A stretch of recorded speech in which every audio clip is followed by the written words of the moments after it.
പശ്ചിമേഷ്യൻ സംഘർഷം രൂക്ഷമായ സാഹചര്യത്തിൽ രാജ്യത്ത് കടുത്ത നിയന്ത്രണം.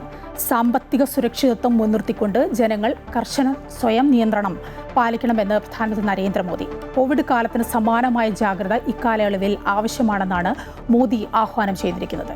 ഇന്ധന ഉപയോഗം കുറയ്ക്കുന്നതിനായി പെട്രോൾ, ഡീസൽ എന്നിവയുടെ ഉപയോഗത്തിൽ നിയന്ത്രണം ഏർപ്പെടുത്തണം. സ്വകാര്യ വാഹനങ്ങൾ ഒഴിവാക്കി മെട്രോ സൗകര്യങ്ങൾ ഉപയോഗപ്പെടുത്തണം.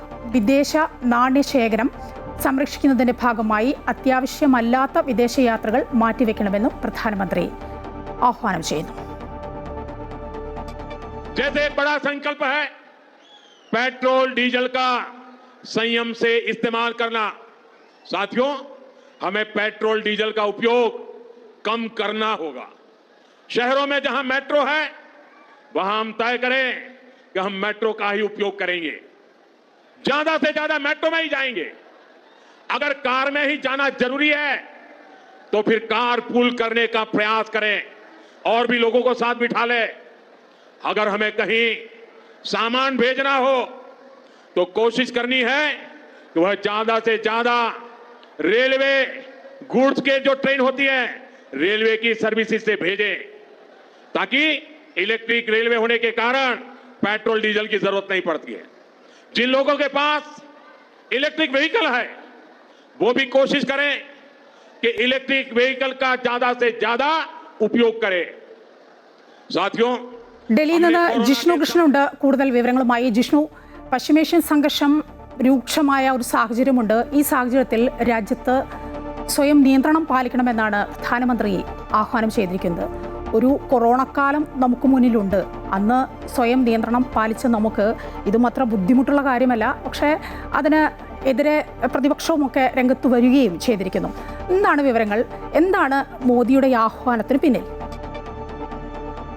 പശ്ചിമേഷ്യൻ മേഖലയിലെ സംഘർഷം രൂക്ഷമാകുന്ന പശ്ചാത്തലത്തിൽ ഇന്ധന ഉപയോഗം കുറയ്ക്കണമെന്നും ഓരോ പൗരന്മാരും സ്വയം നിയന്ത്രണം ഏർപ്പെടുത്തണം എന്നുള്ളൊരു മുൻകരുതലാണ്, അല്ലെങ്കിൽ ഒരു നിർദ്ദേശമാണ് പ്രധാനമന്ത്രി നരേന്ദ്രമോദി മുൻപോട്ട് വെച്ചിട്ടുള്ളത്. ഇതിന്റെ ഒരു സാഹചര്യം പരിശോധിക്കുമ്പോൾ ഇതിനോടകം തന്നെ പല ലോക രാഷ്ട്രങ്ങളിലും സർക്കാർ തന്നെ ഇന്ധന ഉപയോഗത്തിൽ, അതിൽ പെട്രോളും ഡീസലും പാചകവാതകവും ഉൾപ്പെടെയുള്ള കാര്യങ്ങളിൽ കടുത്ത നിയന്ത്രണം സർക്കാർ ഇടപെട്ടുകൊണ്ട് തന്നെ കൊണ്ടുവന്നിട്ടുണ്ട്. വലിയ സാമ്പത്തിക പ്രതിസന്ധി ലോകരാജ്യങ്ങൾ അനുഭവിക്കുന്നു. ഈ ഘട്ടത്തിൽ കഴിഞ്ഞ നിമിഷങ്ങൾ വരെ ഭാരതത്തിന്റെ വിലയിരുത്തലുണ്ടായിരുന്നത് ഈ പശ്ചിമേഷ്യൻ മേഖലയിലെ സംഘർഷം വലിയ തോതിൽ ഭാരതത്തെ ബാധിച്ചിട്ടില്ല എന്നുള്ളതാണ്. പക്ഷേ യുദ്ധം നീണ്ടുപോവുകയാണെങ്കിലും രാജ്യത്തിന്റെ സാമ്പത്തിക മേഖലയിലും ഊർജ്ജ മേഖലയും കാര്യമായി തന്നെ ബാധിക്കാൻ ഇടയുണ്ട് എന്ന വ്യക്തമായ ധാരണ പ്രധാനമന്ത്രി നരേന്ദ്രമോദിക്കും രാജ്യത്തെ ഭരണാധികാരികൾക്കുമുണ്ട്. അതിന്റെ അടിസ്ഥാനത്തിലാണ് ഇത്തരത്തിലൊരു നിർദ്ദേശമായി പ്രധാനമന്ത്രി നരേന്ദ്രമോദിയും രാജ്യത്തെ ജനങ്ങൾക്ക് മുൻപിലേക്ക് വെച്ചിട്ടുള്ളത്. അദ്ദേഹം ചൂണ്ടിക്കാട്ടിയത് രാജ്യത്ത് ഇന്ധന ഉപയോഗം കുറയ്ക്കേണ്ടി വരും, അത് അനിവാര്യമാകും. അതുകൊണ്ട് പൊതുഗതാഗത സംവിധാനങ്ങൾ, അല്ലെങ്കിൽ ഇലക്ട്രിക് വാഹനങ്ങൾ, ട്രെയിന്, ബസ്, കാർപൂൾ സംവിധാനങ്ങൾ ഉൾപ്പെടെ കൂടുതൽ പേർക്ക് യാത്ര ചെയ്യാനാവുന്ന സംവിധാനങ്ങൾ ഉപയോഗിക്കണം. വർക്ക് ഫ്രം ഹോം രീതി വീണ്ടും പ്രോത്സാഹിപ്പിച്ചുകൊണ്ട് പരമാവധി ആളുകൾ വീട്ടിലിരുന്ന് ജോലി ചെയ്യാൻ സാധിക്കുന്നവർ അത്തരത്തിൽ ജോലി ചെയ്യണം. അത് ഇന്ധന ഉപയോഗത്തിൽ വലിയ കുറവ് വരുത്തുന്നതിന് കാരണമാകും. കൂടാതെ സമ്പദ് വ്യവസ്ഥ പിടിച്ചു നിർത്തുന്നതിനായി ഇന്ത്യയിൽ പണപ്പെരുപ്പവും വിലക്കയറ്റവും നിയന്ത്രിക്കുന്നതിനായി സ്വർണം വാങ്ങുന്നത് പരമാവധി കുറയ്ക്കണം എന്ന് അദ്ദേഹം ആവശ്യപ്പെട്ടിട്ടുണ്ട്. വിദേശയാത്രകളുടെ കാര്യത്തിൽ അദ്ദേഹം സൂചിപ്പിച്ചത്, വിദേശയാത്രകളിൽ വിനോദസഞ്ചാരത്തിനായി വിദേശയാത്രകളിലേക്ക് പോകുന്നവർ രാജ്യത്തിനകത്തുള്ള ടൂറിസ്റ്റ് ഡെസ്റ്റിനേഷനുകൾ തെരഞ്ഞെടുത്തുകൊണ്ട് രാജ്യത്തിനകത്ത് തന്നെ വിനോദസഞ്ചാര യാത്രകൾ നടത്തിയാൽ അത് രാജ്യത്തിന്റെ സാമ്പത്തിക വ്യവസ്ഥയ്ക്കും സമ്പദ് മേഖലയ്ക്കും കൂടുതൽ ശക്തി പകരുന്നതാകും. അത്തരത്തിൽ ഈ കൊറോണ കാലത്ത് എങ്ങനെയാണോ നിയന്ത്രണങ്ങൾ കൊണ്ടുവന്നത് അത് ഇന്ധന ഉപയോഗത്തിൽ കൊണ്ടുവരാനും ബാക്കി സമ്പദ് മേഖലയ്ക്ക് ശക്തി പകരുന്ന രീതിയിൽ രാജ്യത്തിനകത്ത് തന്നെ പണം ചെലവഴിക്കാനുമുള്ള ഒരു ആഹ്വാനമാണ് പ്രധാനമന്ത്രി നരേന്ദ്രമോദി നടത്തിയിട്ടുള്ളത്. അതിനാധാരം എന്നുള്ളത് നേരത്തെ ഞാൻ ചൂണ്ടിക്കാട്ടിയതുപോലെ പശ്ചിമേഷ്യൻ മേഖലയിലെ യുദ്ധത്തിന്റെ പശ്ചാത്തലത്തിൽ ലോകരാജ്യങ്ങളിൽ ഇതിനോടകം തന്നെ സർക്കാർ ഇടപെട്ടുകൊണ്ട്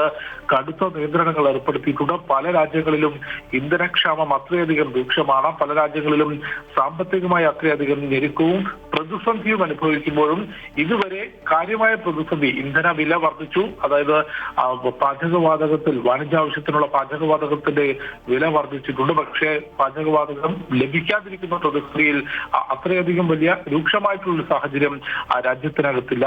നിലവിൽ ഇന്ത്യയെ ഈ പശ്ചിമേഷ്യൻ മേഖലയിലെ യുദ്ധം വളരെ കാര്യമായി ബാധിച്ചു എന്ന വിലയിരുത്തലില്ല എങ്കിൽ പോലും യുദ്ധം തുടർന്നു പോവുകയാണെങ്കിൽ സാമ്പത്തിക മേഖലയിലും ഊർജ്ജ മേഖലയിലും കടുത്ത പ്രതിസന്ധി നേരിടാനുള്ള സാധ്യതയുണ്ട് എന്ന് മുന്നിൽ കണ്ടുകൊണ്ടാണ് ഇത്തരത്തിലുള്ള നിർദ്ദേശങ്ങൾ പ്രധാനമന്ത്രി മുൻപോട്ട് വെച്ചത്. ജിഷ്ണു, ഒറ്റ കാര്യം, ഈ ഊർജ്ജ പ്രതിസന്ധി നേരിടുന്നതിൽ സർക്കാർ പരാജയപ്പെട്ടു എന്ന് പറഞ്ഞ് പ്രതിപക്ഷം രംഗത്ത് വന്നു കഴിഞ്ഞു. അത്തരത്തിലുള്ള ആരോപണങ്ങൾ സ്വാഭാവികമാണ്. പ്രതിപക്ഷത്തിന്റെ ഭാഗത്തുനിന്ന് സർക്കാരിനെ വിമർശിക്കുന്നതും നേരത്തെ തന്നെ ഈ പശ്ചിമേഷ്യൻ സംഘർഷവുമായി ബന്ധപ്പെട്ട് സർക്കാർ സ്വീകരിച്ചിട്ടുള്ള നടപടികൾ തെറ്റാണ് എന്നുള്ളത് പ്രതിപക്ഷ നേതാവ് രാഹുൽ ഉൾപ്പെടെയുള്ളവരും കോൺഗ്രസും പാർലമെന്റിനകത്തും വളരെ ശക്തമായി തന്നെ സർക്കാരിനെതിരെ ഉന്നയിക്കുകയും അതിനെതിരെ പ്രതിഷേധങ്ങൾ നടത്തുകയും ഊർജ്ജ പ്രതിസന്ധിയിൽ സർക്കാരിന് യാതൊരു തരത്തിലുമുള്ള ഇടപെടൽ നടത്താനായില്ല എന്ന വിമർശനങ്ങൾ ഉന്നയിക്കുകയും ചെയ്തിട്ടുണ്ട്. ഒപ്പം അതിന് കൃത്യമായ മറുപടി കേന്ദ്ര സർക്കാരും ഒപ്പം കേന്ദ്രമന്ത്രിമാരും നൽകിയത് നേരത്തെ ഞാൻ ചൂണ്ടിക്കാട്ടിയിട്ടുള്ള കാര്യം തന്നെയാണ്. മറ്റ് രാജ്യങ്ങൾ എങ്ങനെയാണ് ഈ ഘട്ടത്തിൽ കടന്നു പോകുന്നത് എന്നുകൂടി ഓർക്കണം എന്ന കാര്യം പാർലമെന്റിനകത്ത് തന്നെ കേന്ദ്രമന്ത്രി കിരൺ റിജിജു ഉൾപ്പെടെയുള്ളവർ പ്രതിപക്ഷ നേതാക്കളോട് ചോദിച്ചിരുന്നു. ഈ പശ്ചിമേഷ്യൻ സംഘർഷം എന്നുള്ളത് ഒരു രാജ്യത്തിന് മാത്രമായി നിയന്ത്രിക്കാൻ സാധിക്കുന്ന കാര്യമല്ല എന്നുള്ളതാണ് കേന്ദ്ര സർക്കാർ വ്യക്തമാക്കുന്നത്. അതുകൊണ്ട് കേന്ദ്ര സർക്കാരിന്റെ ഭാഗത്തുനിന്ന് വീഴ്ച എന്ന് പ്രതിപക്ഷവും മറ്റു രാജ്യങ്ങൾ കടുത്ത പ്രതിസന്ധി നേരിടുമ്പോൾ ഭാരതത്തിൽ ആ പ്രതിസന്ധി കുറയ്ക്കാൻ സാധിച്ചുവെന്ന് കേന്ദ്ര സർക്കാരും അവകാശപ്പെടുന്നുണ്ട്. ജിഷ്ണു ആണ് വിവരങ്ങൾ നൽകിയത് ഡൽഹിയിൽ നിന്ന്. പശ്ചിമേഷ്യൻ സംഘർഷം രൂക്ഷമായ സാഹചര്യത്തിൽ രാജ്യത്ത് കടുത്ത നിയന്ത്രണം പാലിക്കാൻ പ്രധാനമന്ത്രി നരേന്ദ്രമോദി ആഹ്വാനം ചെയ്തിരിക്കുകയാണ്.